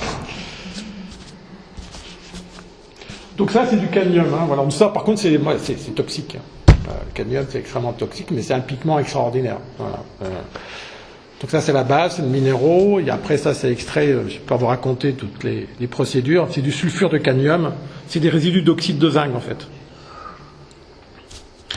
Mais voilà, là on aborde un pigment qui est toxique, autant pour l'environnement que pour soi, mais qui est d'une qualité exceptionnelle. Tout ce qui est cadmium, les jaunes, les orangés, etc. Il y a même des verts de cadmium. Au niveau pouvoir colorant, au niveau pouvoir couvrant, etc., c'est absolument fabuleux. Donc là, après c'est un choix. Un choix. À partir du moment où c'est pas non plus, il n'est pas acheté. Enfin, oui, comme tu dis, c'est un choix. Parce que c'est à des quantités quand même. Voilà. Moi j'aime beaucoup le cadmium. Je trouve que c'est une couleur exceptionnelle. Alors après, il y a dans tous les pigments toutes les couleurs que vous utilisez, il y a bien sûr la source, d'où ça vient ces pigments. Et ça c'est très important. Alors il y a des variantes, parce qu'on parle par exemple d'une couleur, si on prend la terre verte, donc c'est un oxyde, selon bien sûr la source où ça provient, si c'est d'Italie, d'Allemagne, de France, etc., il n'y aura pas tout à fait la même teinte. Ce sera toujours de la terre verte, ça sera toujours appelé de la terre verte, mais il y aura des variations. Alors bien sûr la source est extrêmement importante, et puis après il y a des tests à réaliser si vous utilisez des pigments dont vous n'êtes pas sûr de la provenance. On peut faire quelques tests pour essayer de voir la qualité du pigment. Alors, il y a des expériences très simples à faire, concernant le pouvoir colorant, par exemple. Donc c'est l'influence de la couleur par rapport à une autre. C'est ça le pouvoir colorant. Donc il suffit de prendre cette couleur-là avec une couleur qui est très puissante comme un cadmium, si on a un pigment, et puis on voit si ça influence ou pas cette couleur-là. Si une petite quantité influence ou pas cette couleur, et donc le pouvoir, disons, colorant du pigment, on pourra très vite le signifier comme ça avec ce procédé-là. Après, il y a un autre test, c'est le pouvoir couvrant d'un pigment. Donc là, il suffit d'avoir une feuille avec plein de couleurs bariolées dessus, et donc ce pigment-là, on passe une couche. Si on ne voit plus ce qui est en dessous, c'est que son pouvoir en fait couvrant est exceptionnel. S'il faut 2, 3 ou 4 couches pour recouvrir, c'est qu'il est faible. Voilà. Donc ça, c'est un autre moyen de vérifier la qualité d'un pigment. Et après, la teneur à la lumière. Il suffit de peindre une petite bande comme ça, vous mettez ça de la moitié dans un livre, vous fermez le livre, vous mettez ça au soleil, et au bout de quelques jours, vous regardez s'il y a une différence de tonalité entre les deux, c'est que ça, voilà, la teneur n'est pas terrible. S'il n'y a pas de différence, c'est que c'est une très bonne couleur. Voilà. Donc c'est petits tests qu'on peut faire sur des pigments dont on n'est pas sûr de la source. Alors je vous dis ça parce que les sources, et c'est extrêmement important au niveau de la qualité des pigments, parce qu'il existe des milliers de pigments à l'heure actuelle. Donc il y a même des fluorescents, etc., luminescents, etc., qui sont pas stables dans le temps. Donc il faut avoir quand même des pigments quand même qui soient quand même testés. Et là donc il y a une excellente boîte qui se trouve en Allemagne qui s'appelle Kremer. Donc c'est une boîte où les pigments sont testés. C'est les pigments qu'on utilisait aux Beaux-Arts de Paris. Et c'est une boîte très sérieuse qui travaille aussi beaucoup avec les restaurateurs. Donc que ce soit en peinture, mais aussi dans les instruments de musique pour les vernis, etc.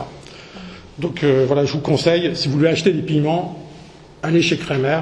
Donc c'est par correspondance. Et là, ils ont vraiment des pigments de qualité et à des prix tout à fait corrects. Bon, un pigment, par exemple, quand vous avez une couleur, je sais pas, bleu lavande, par exemple, c'est extrêmement douteux, quoi. Parce que chimiquement, ça ne veut rien dire. Ou, par exemple, le vert véronèse. C'est très à la mode, ça se vend très bien. Alors qu'on sait très bien que le filon du vert véronèse, qu'utilisait Véronèse à l'époque, n'existe plus, donc on n'a plus de vert véronèse. Mais on le vend quand même vert véronèse, parce que voilà, c'est vendeur. Donc on passe à l'image suivante. Donc ça, on revient donc à la cire. Et là, je vais vous montrer comment on fabrique la saponification à la cire. Donc là, il y a une balance parce qu'il faut peser. Voilà, il y a 30 grammes de carbonate d'ammonium qui est dans le pot à gauche là, qu'il faut mettre, etc. Donc on passe à la suivante. Là, on va passer assez vite, par contre. Donc ça, c'est le carbonate d'ammonium qu'on pèse. Voilà. Ça, c'est la cire d'abeille pure. Donc on met dans de l'eau déminéralisée. Et il faut absolument pas qu'il y ait de calcaire dans l'eau, autrement ça ne fonctionne pas. Donc on va faire fondre la cire. Donc là, il y a une rondelle de cire, ça fait à peu près 30 grammes, qu'on fait fondre dans 250 grammes d'eau déminéralisée. Donc vous passez à la suivante. Donc là, dans la petite coupelle que vous avez à gauche, là, c'est du carbonate d'ammonium qui a été dissous dans un peu d'eau au préalable. Donc là, on fait fondre tout ça. Donc ça va jusqu'à ce qu'il n'y ait plus du tout de... Et là, on met le carbonate d'ammonium, donc vers une réaction chimique assez importante, ça va mousser énormément. Voilà, donc la réaction chimique, voilà. Et après, donc, une fois que la réaction chimique est stabilisée, on remue, donc on retire du feu, on remue jusqu'à complet refroidissement. Voilà, ça c'est l'opération. Donc on peut le tremper dans un seau d'eau. Ça va un peu vite là peut-être. Voilà, un petit peu encore en arrière. Voilà, là donc il y a un seau d'eau pour refroidir. Ce qui est important, c'est de bien remuer jusqu'à ce que ce soit complètement froid. Alors le carbonate d'ammonium a pour fonction en fait, comme c'est de la cire, évidemment, il faut fixer les molécules de cire aux molécules d'eau. Il ne faut pas que la cire redevienne solide une fois refroidie. C'est pour ça qu'on a cette opération chimique. Et ça, c'est le carbonate d'ammonium qui va le permettre. Donc là, on peut passer à la suivante. Voilà. Donc après, ça ressemble à du lait, en fait, la consistance, la couleur. Voilà. Donc là, on a la cire, voilà, qui est faite. Et là, on ajoute un liant cellulosique. Alors c'est de la colle à base de cellulose. En fait, c'est ce qu'on utilisait autrefois pour le papier peint. On ne trouve plus maintenant de la colle cellulosique pour le papier peint. C'était remplacé par les colles acryliques, etc. Donc là, c'est un tiers de colle cellulosique. Donc ça, c'est la colle qui va permettre de fixer après le pigment, le liant étant la cire. Donc on a après un produit qui se garde indéfiniment. Ça, c'est extrêmement intéressant. Et après, on continue. Voilà, donc on a le pigment. On met à peu près 50-50. Donc là, on mélange. Et on a une couleur qui est donc à la cire et qui est extrêmement intéressante dans le côté mat. Vous allez voir tout à l'heure, vous allez pouvoir expérimenter. Donc ça, c'est la tempéra. Bon, on va rester bloqué un peu là-dessus parce qu'il faut que j'explique. Il y a plusieurs techniques. Alors la tempéra, je vous en ai parlé tout à l'heure, c'est ce qui était avant la peinture à l'huile. Donc Botticelli, tout ça, ça s'est fait à la tempéra. Après, Botticelli a voulu rajouter des glacis, donc à l'italienne, sauf que le médium n'était pas terrible, c'est pour ça qu'ils sont partis en restauration, ces tableaux, etc., parce que ça jaunit, voilà, des problèmes techniques comme ça. Mais alors, la tempéra, peinture extrêmement stable, très solide. La chapelle Sixtine, c'est la tempéra? Non, ça c'est la fresque, chapelle Sixtine. Ça c'est avec la chaux et tout ça. Donc la tempéra, il y a 3 techniques pour la tempéra. Soit utiliser le jaune d'œuf, c'est ce qu'on va faire aujourd'hui, soit le blanc d'œuf, ou soit l'œuf entier. Alors, le gâteau. Alors, en ce qui concerne le jaune d'œuf, il y aura des images par la suite qui vont expliquer comment on procède. Donc, je ne vais pas vous parler du jaune d'œuf, je vais vous parler des 2 autres. Donc, le blanc d'œuf, il faut le battre en neige. Donc, après, une fois que vous l'avez battu en neige, le blanc d'œuf, vous le mettez dans une assiette. Voilà, votre blanc d'œuf comme ça dans une assiette, vous le mettez en hauteur, vous mettez une mèche à l'intérieur qui va redescendre, et vous mettez un bol en dessous comme ça. Et puis vous attendez la nuit, et tout le sérum va descendre dans le bol. Et donc après à l'intérieur, ça fait un peu, en fait c'est creux après, ça fait une croûte le blanc d'œuf, puis après il n'y a plus rien, parce que tout est dans le bol. Et donc avec le sérum qu'il y a dans le bol, donc on fait la même chose, on va mélanger le pigment avec ce sérum là, et on va pouvoir travailler donc une tempéra qui est... Alors la différence entre le blanc d'œuf et le jaune d'œuf, c'est une histoire de brillance.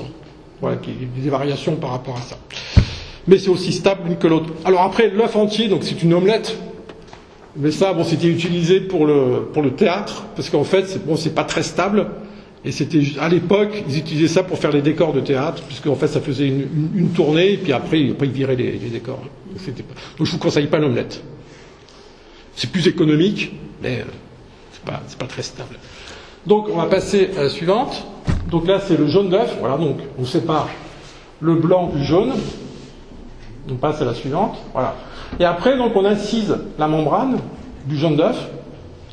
On retient la membrane et on laisse couler l'œuf comme ça et le germe. Et donc on vire la membrane et le germe parce que ça c'est pas bon pour la couleur. Donc après on met ça dans un petit flacon comme ça. On va secouer très très fort pour oxygéner le jaune d'œuf. Et après donc on a le pigment, le jaune d'œuf, à peu près moitié-moitié, on mélange. Et là on a la tempéra. Et on peut l'allonger à l'eau, etc. si on veut pour avoir quelque chose de plus fin. Simplement. Tout ça, c'est des techniques très très simples. Ah oui, moi je pensais que c'était beaucoup plus bon. Non, alors après il y a des variantes, évidemment. Alors les variantes, dans le jaune d'œuf, évidemment, le jaune d'œuf tel qu'il est ne se conserve pas indéfiniment. Il faut mettre au réfrigérateur, il faut le garder 10 jours, puis après il faut recasser des œufs, etc. Donc il y en a qui ont décidé en fait de se dire, si on pouvait garder le jaune d'œuf un peu plus longtemps, ça serait pas plus mal. Donc on peut ajouter effectivement du pentachlorphénol ou du paraclométacrésol. Mais enfin tout ça, c'est très bien, ça va effectivement conserver le jaune d'œuf un peu plus longtemps, mais ça va enlever aussi son pouvoir collant. Donc c'est pas très bon pour la restauration après au niveau de la peinture. Donc je vous conseille de l'utiliser à l'état brut, avec le moins de produits chimiques possible, et c'est très bien comme ça. Et donc après, bon là, j'ai fait une expérience comme ça. Alors le jaune d'œuf, c'est une peinture extrêmement fine, puisqu'on peut la diluer avec de l'eau. On peut faire presque des tons transparents. Donc c'est une peinture très très solide. Et comparé à la cire, alors la cire est une peinture intéressante, mais on est plus dans la matière. Il y a un grain dans la cire. Donc on peut après travailler. Pour ceux qui préfèrent travailler la matière, etc., je conseillerais la cire. Voilà. On peut travailler au couteau avec la cire, on peut faire des tas de choses, et il y a une matière assez différente. Alors que la tempéra, c'est quand même plus fin comme technique. Et au niveau de la quantité de pigment par rapport à la quantité de jaune d'œuf, voilà. Alors ça, c'est à l'œil, parce que selon les pigments, il y a des pigments qui vont absorber plus que d'autres. Donc toutes les terres, etc., vont demander plus d'absorption. Alors que par exemple un cadmium va demander beaucoup moins d'absorption par rapport au liant. Donc après ça dépend de chaque pigment en fait. Alors, en gros c'est 50-50 en gros. Et après c'est la texture, il faut avoir une pâte, il ne faut pas que ce soit liquide, il ne faut pas que ce soit cassant non plus, il faut avoir une pâte et puis après on allonge. Donc là ça c'est Botticelli, donc ça c'est pour vous donner un exemple de la tempéra. On peut faire quand même des choses extrêmement précises, hein, avec la tempéra, aucun problème.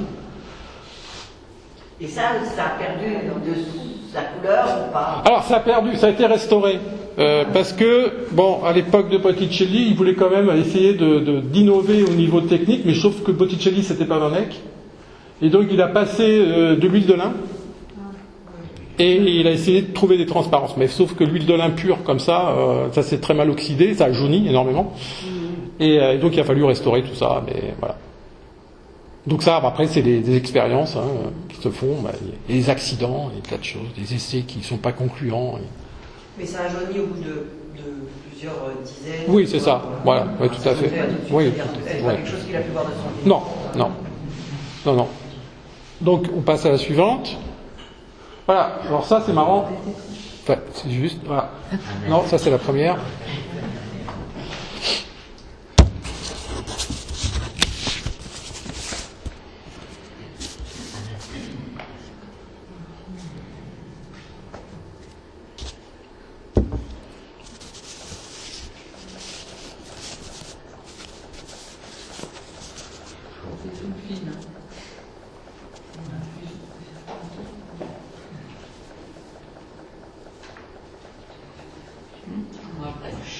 On approche. Hop. Voilà, très bien. Donc ça, c'est Matisse, c'est l'intérieur aux aubergines, qui est au musée de Grenoble. Donc ça, c'est une détrempe. Alors ça, c'est encore une petite différence. C'est pas fait à l'œuf. Alors il y a une différence qui est très française entre tempéra et détrempe, qu'on n'a pas dans les autres pays, parce que les autres pays, en fait, la tempéra fait partie de la détrempe. En France, on fait une différence entre les deux. Parce que les détrempes, en fait, c'est toutes les techniques à l'eau, quelles qu'elles soient, sauf la tempéra. Parce que la tempéra, c'est vrai qu'il y a une matière grasse quand même qu'on n'a pas dans les autres techniques. C'est un peu limite, en fait. Tempéra, peinture à l'huile, etc. On a quand même le corps gras de l'animal, qui fait qu'on n'est pas tout à fait dans une détrempe avec la tempéra. Donc là, ça c'est une détrempe. Donc les détrempes, c'est des peintures, ça peut être des peintures à la colle, ça peut être des tas de choses différentes. Ça peut être la gouache fait partie de la détrempe, l'aquarelle fait partie de la détrempe. Toutes les techniques, pigments plus colle. Alors, je vous ai parlé du caparol, par exemple. Alors, le caparol, on peut aussi l'utiliser comme liant avec le pigment. Donc, on dilue à 50% et on mélange avec le pigment et on a une peinture, on a une détrempe. Et ça donne un mat aussi assez somptueux, assez beau. Et voilà, tout ça, c'est plein de techniques différentes qu'on peut utiliser. Alors, je vais encore vous donner un petit exemple. Par rapport à la différence entre l'aquarelle et la gouache. C'est exactement les mêmes produits. Exactement les mêmes. On utilise du fluorure de sodium, on utilise de la gomme arabique ou la gomme adragante, du miel ou du sucre candi, et les pigments. Alors la différence entre les deux, c'est le broyage. C'est la finesse du broyage. Et c'est pour ça que l'aquarelle coûte beaucoup plus cher que la gouache. C'est qu'en fait, c'est broyé beaucoup plus finement avec l'aquarelle. Mais c'est les mêmes produits qui servent pour les deux. Et c'est pour ça que dans l'aquarelle, on peut passer des couches très fines, remouiller et ne pas enlever la couche qui est dessous, et revenir par des tons comme ça les uns par rapport aux autres. Ce qu'on ne peut pas faire avec la gouache, par exemple. Parce que si on mouille sur de la gouache, on arrache la couche du dessous, forcément. Mais c'est les mêmes produits.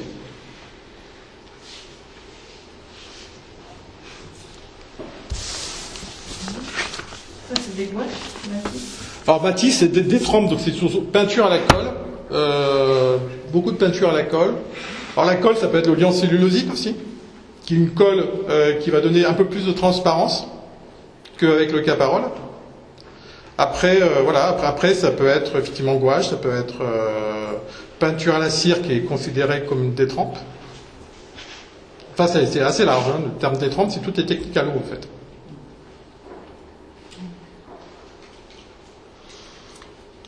Et vous pouvez, juste si ça vous ennuie pas, répéter les produits qui sont dans gouache et aquarelle.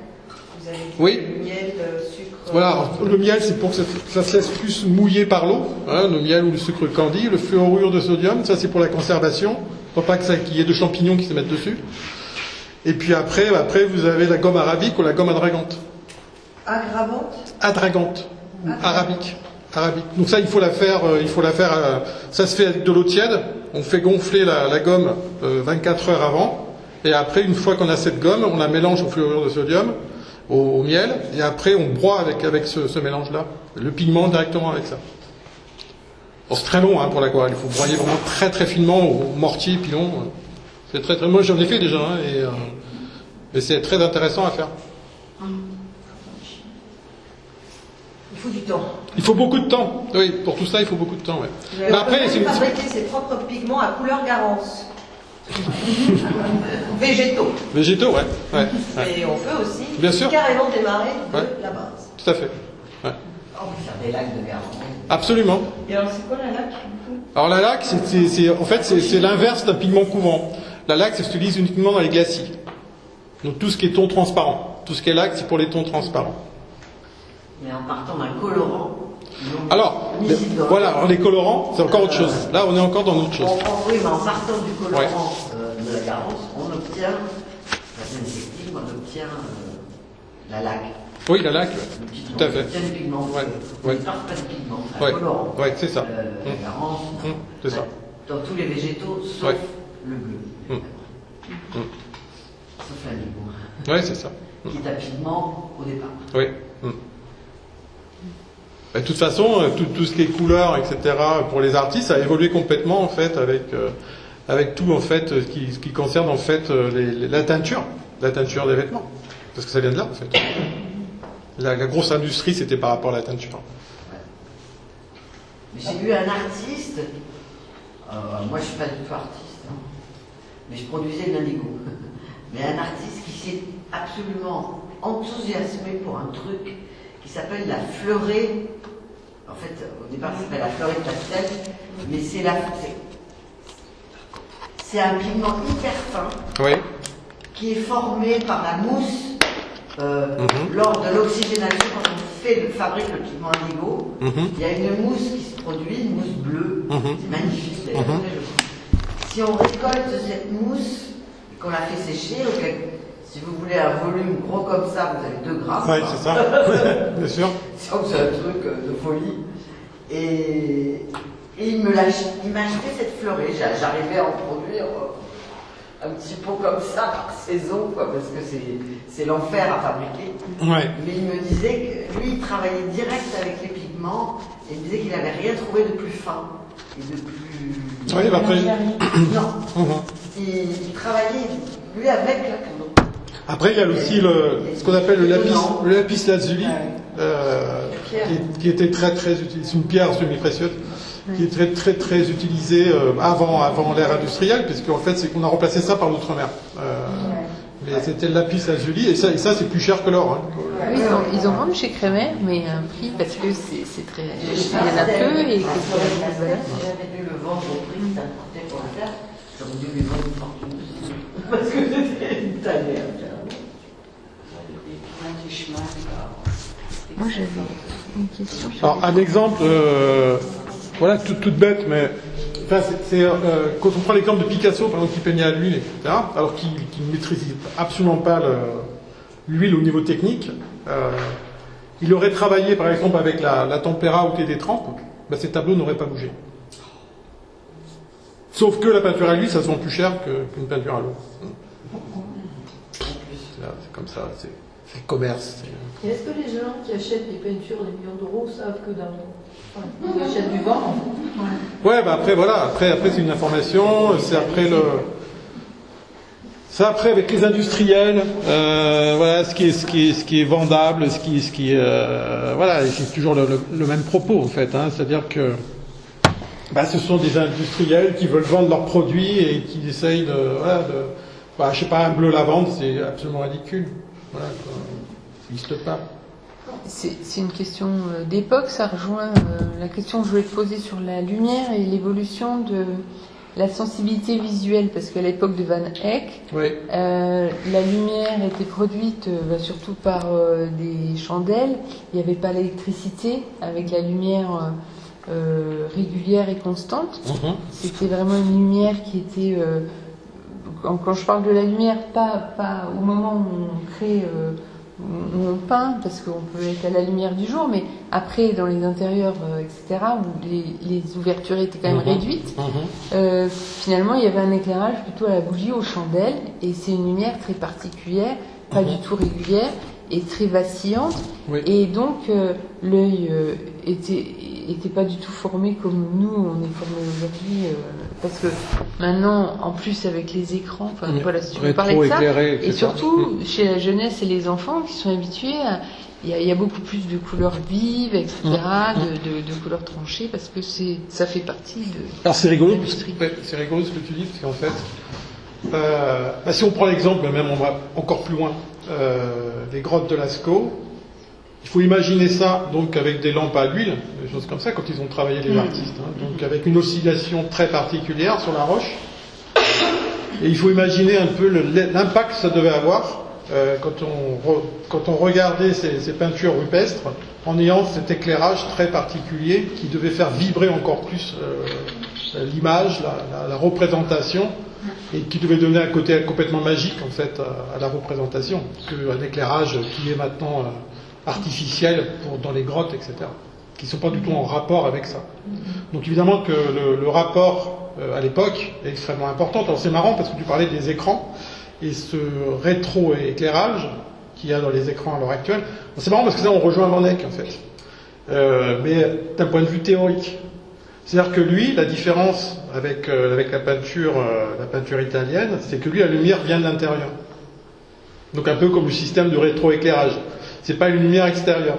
Alors intérieure par rapport à son système chimique d'imprimature, de sfumato, et que en fait la lumière vient du support et non pas de l'extérieur. Et c'est pour ça qu'on a cette impression quand on voit ces tableaux-là qu'il y a une lumière interne.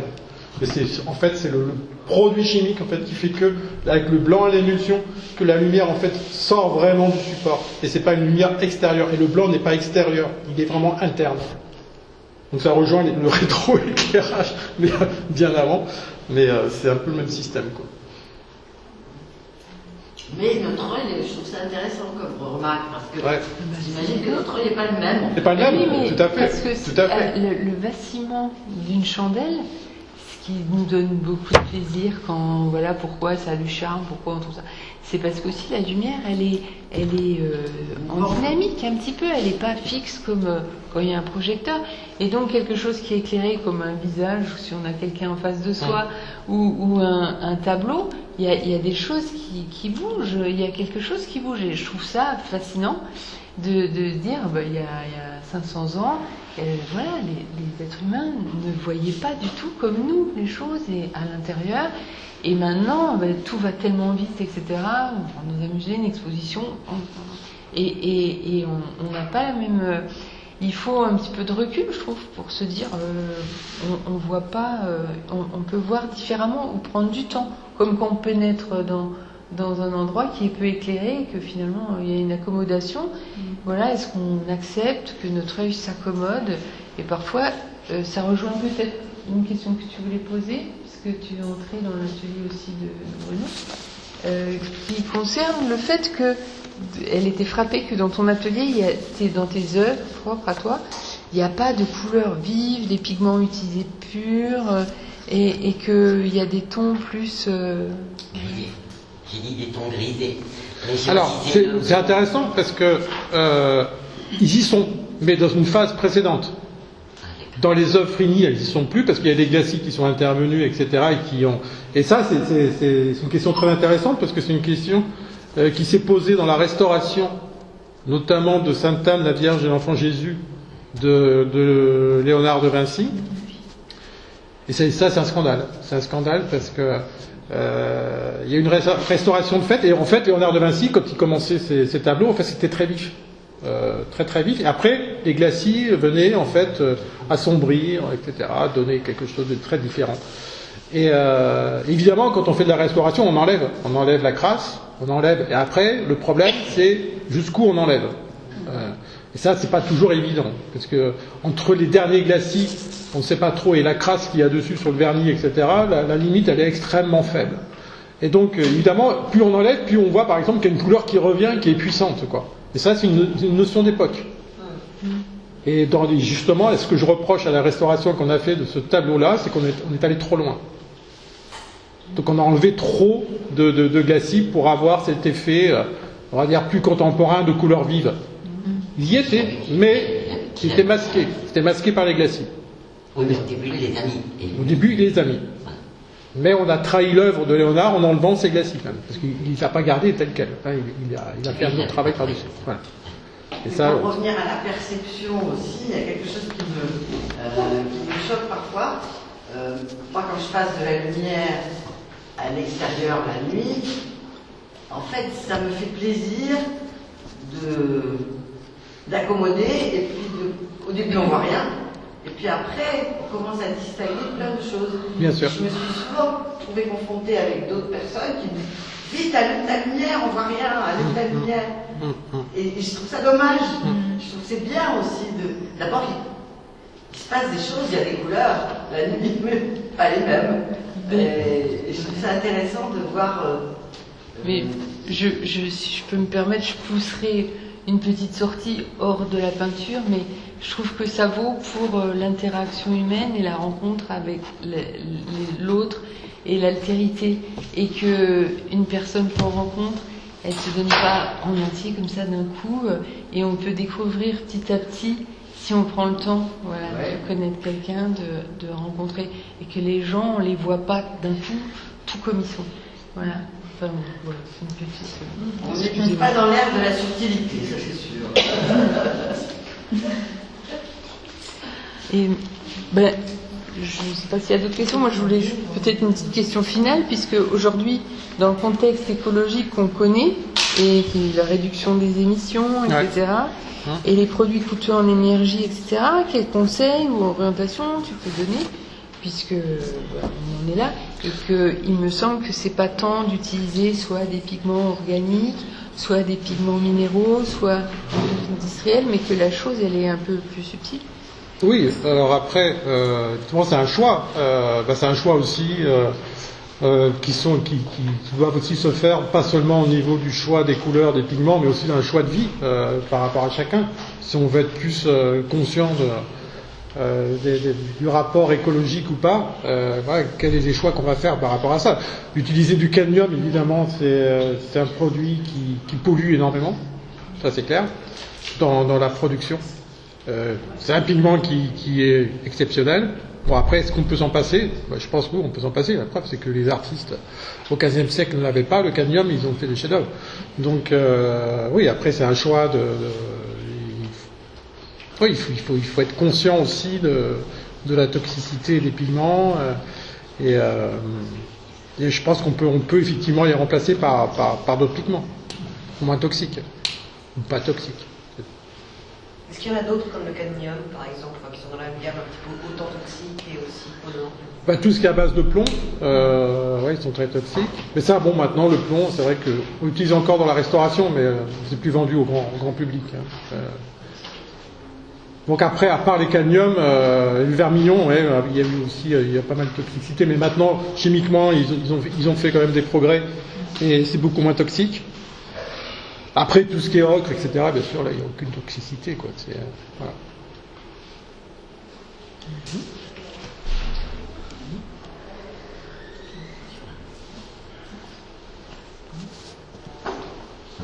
Bon. Merci. Merci beaucoup.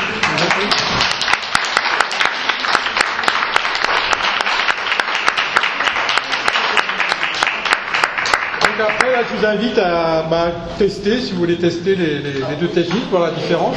Donc, le côté un peu plus concret, voilà, plus intéressant.